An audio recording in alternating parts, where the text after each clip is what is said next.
The Bridgeport Fire Department responds to over 10,000 calls for medical emergencies a year.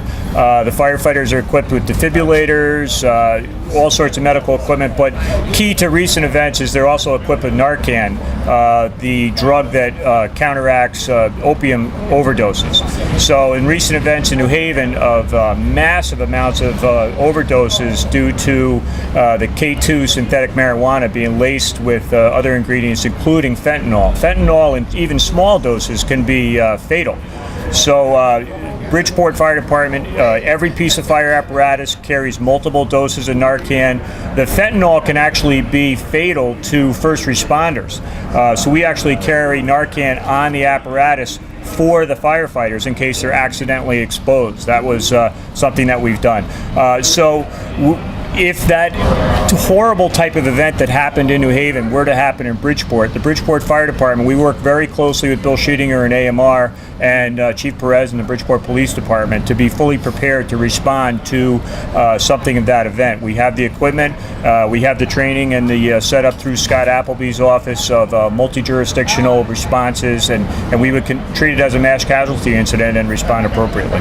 Scott, do we know if this was a regionalized incident that happened? Was it just New Haven, or can that happen here in Bridgeport? Well, unfortunately, we've had previous events that triggered us to create a plan and a policy for our emergency operations plan. We had Gathering of Vibes.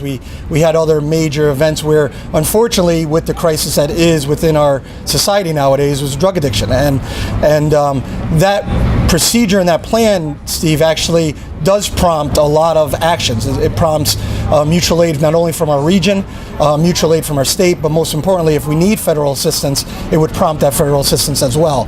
AMR, for instance, if we are running short on medical supplies such as Narcan, they would have a pushback within 24 hours from California. So all that's kind of detailed, as Chief indicated, part of our city's emergency operation plan and our mass casualty incident plan. Can I also I just want to add, with the new NexGen system, one of the things that we can do is we can target spikes in activity, and so if something like that was to begin to sweep through the city, we could pretty quickly target and identify target areas that suddenly we had this huge spike in overdoses, and we have not seen that, thankfully, but that's again another benefit of this new system that we have. Do we know if this was this just some bad drugs in New Haven, or is it? I don't think we know. I mean, the Chief knows, maybe speculate on that. Are you good? It's only 15 miles away. Is there concern that these drugs will make their way into Bridgeport? Go ahead, Chief. No, there's always concern, but again, we track it almost real time. We can see it. So when something like that starts to happen, we can identify a crisis area. The police and my emergency responders can focus their energies in that neighborhood. And I think to add on to that, it's really going back to education, right? Our community needs to understand we have these issues happening now, and that if you know of a loved one, a friend that is looking for that type of assistance, there are the outlets. Contact our social service departments, contact 211, and get them help. It's a crisis right now across the country that we're trying to handle here in the city of Bridgeport to the best of our capabilities. And I think, you've heard from Scott and the Chief. I think in many ways, you never know what's going to happen, but I think we're as prepared as the community can be, even before the New Haven incident, but certainly highlighted by that.